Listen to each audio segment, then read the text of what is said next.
आप इंडिया में रहते हैं तो आपने सोशल मीडिया पे एक मीम को शेयर होते हुए देखा होगा। वो मीम इधर से उधर टहल रहा है, अब उसे मीम कहें, पोस्ट कहें, न्यूज़ कहें, आप कुछ भी कह लीजिए। उसमें लिखा ये है कि इंडिया में उत्तर प्रदेश में अगर आप पॉर्न देखे पकड़े जाते हैं या फिर किसी भी टाइप का सेक्सुअल कंटेंट वॉच करते हैं तो आपके घर उत्तर प्रदेश पुलिस आएगी और आपको अरेस्ट कर लेगी। मतलब आप पॉर्न देख रहे हैं, आपके घर पुलिस आ गई और पीछे से आपके पापा कह रहे हैं कि हमारे लड़के ने तो आज तक मक्खी नहीं मारी, इसको क्यों अरेस्ट कर रहे हो। तो पुलिस वाले कह रहे हैं भाई साहब मक्खी तो नहीं मारी लेकिन बच्चे बहुत मारे हैं इसने।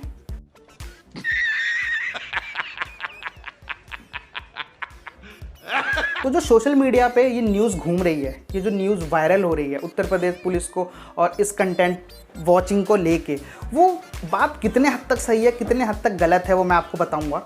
देखो, आपने जो पोस्ट पढ़ी है ये पढ़ी है कि अगर आप कोई भी पॉर्न देखे पकड़े जाते हैं तो आपको अरेस्ट कर लिया जाएगा।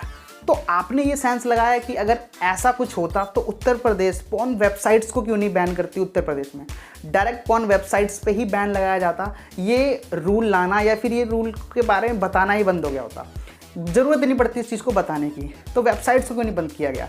तो उसके पीछे रीज़न ये है कि उत्तर प्रदेश में 100% पॉर्न बैन नहीं है।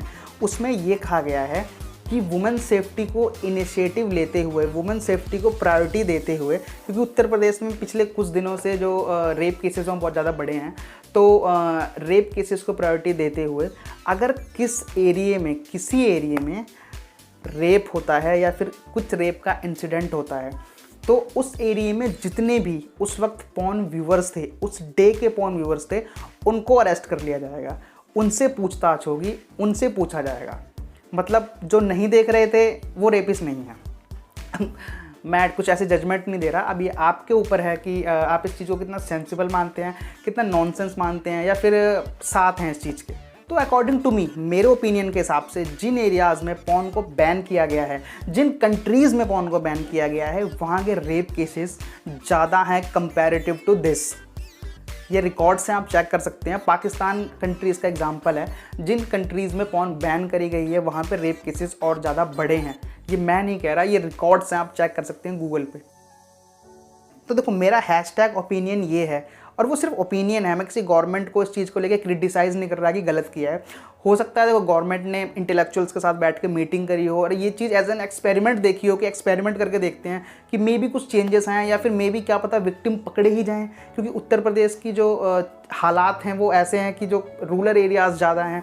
तो कुछ गवर्नमेंट ने एक्सपेरिमेंट करके देखा हो, तो मैं इस चीज़ के ऊपर जजमेंट नहीं दे रहा। इस चीज़ को अलग रखते हुए मैं एक अपना ओपिनियन दे रहा हूँ कि जो एजुकेशन सिस्टम है उसमें चेंज आना चाहिए, क्योंकि जो रूरल एरियाज़ हैं और जो उत्तर प्रदेश, राजस्थान, हरियाणा, इन सब जगह के जो एरिया हैं वहाँ मेंस को ये लगता है कि we are superior than women, हम विमेन से ज़्यादा सुपीरियर हैं और हम अपनी सुपीरियरिटी दिखाते हुए जो हर चीज़ को ना बढ़ावा दिया जाता है।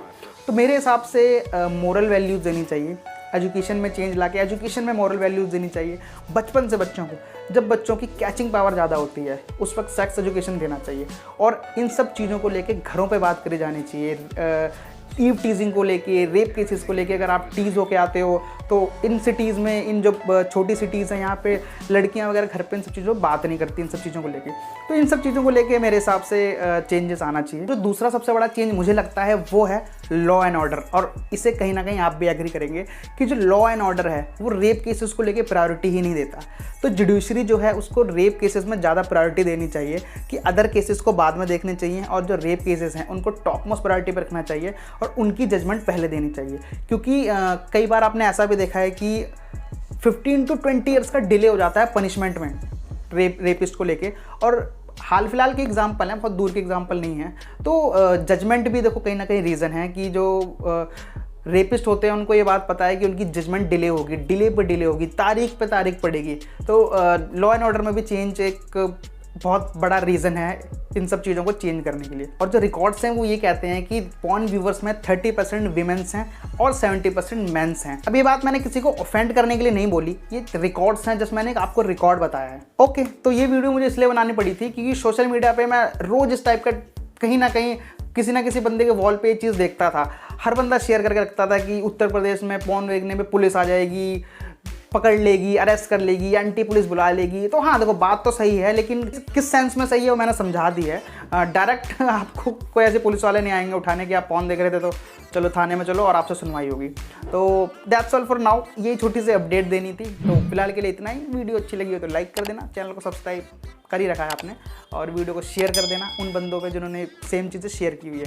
तो थैंक यू दोस्तों, जल्दी मिलता हूँ।